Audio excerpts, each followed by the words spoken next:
Hey guys, welcome to Tutorial Guru. Today we'll be learning how to unfriend someone on Facebook, and now let's dive right in.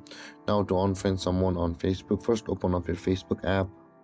Now you can unfriend someone on Facebook by two ways, either by directly searching for them over here or by going to the friend list. So we'll be going to the friend list, guys. Either way you will be landing on the profile page. So in order to go to your friend list, you can see the two-person icon available over here at the top of the screen, just beside the video icon. Tap on it, and over here you can see your friend request and your friends.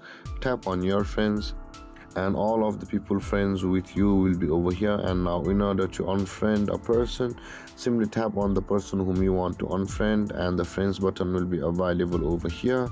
Tap on that friends button and tap on, you can see the unfriend button at the bottom of the list. Tap on it and tap on confirm, and that person will be unfriend. And there, guys, this is how to unfriend someone on Facebook. And if you have any confusions or questions regarding the topic, feel free to comment in the comment section below, and don't forget to like, subscribe, and hit that bell icon for more videos. Thank you for watching, guys. Peace.